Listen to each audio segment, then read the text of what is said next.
É interessante também ver que eu disse aqui sobre fertilidade, e aí cabe uma pergunta especial, que é: qual o maior fator de infertilidade entre as mulheres? Então, mulheres que se casam, o doutor Ari falou aqui no primeiro bloco, de hoje em dia mulheres estarem com 28 anos, 30 anos procurando engravidar. Antigamente isso era muito diferente, né, doutora? Antigamente, vou dizer, por exemplo, da minha avó, com 14 anos, já na primeira gravidez, né, na roça, já casada e batendo roupa ali na beira do rio, não é verdade? Isso, mudou, né, esse comportamento da mulher, como você está falando.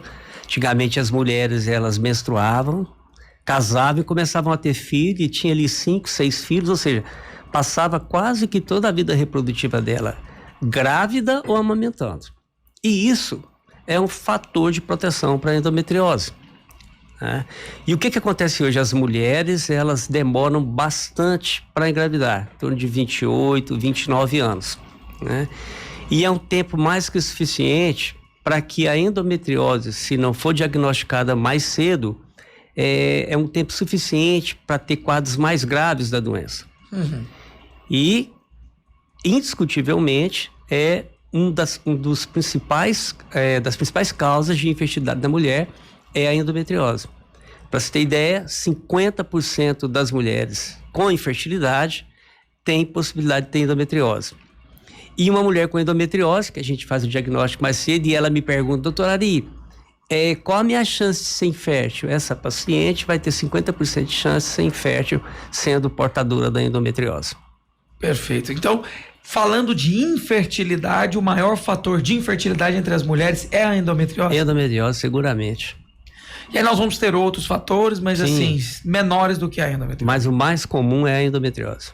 Para ver então que a pessoa que deseja engravidar, quem está procurando, né, ter aí esse momento na vida a dois, precisa estar olhando para a endometriose.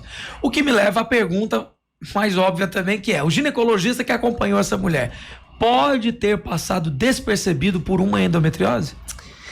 Assim, pode acontecer. Hoje, com os métodos de diagnóstico e a atenção maior que se dá para a doença, né, todos nós estamos mais atentos aos sintomas, como uma causa de infertilidade.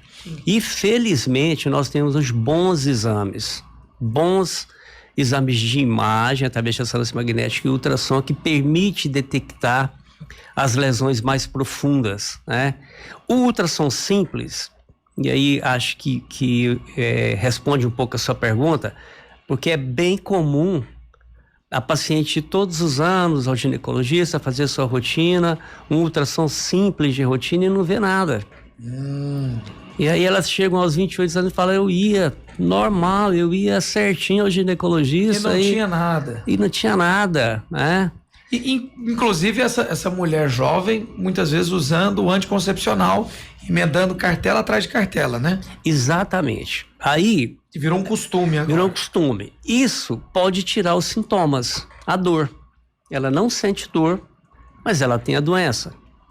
E aí, quando ela resolve suspender o anticoncepcional, ali por volta de 28 anos, para tentar engravidar, o que começa a acontecer nos primeiros meses sem o anticoncepcional? Vem uma dor, começa a vir dor que ela não sentia porque ela estava em uso de anticoncepcional, e ela não consegue engravidar. Olha só. E aí isso tudo chama a atenção e desperta para a endometriose.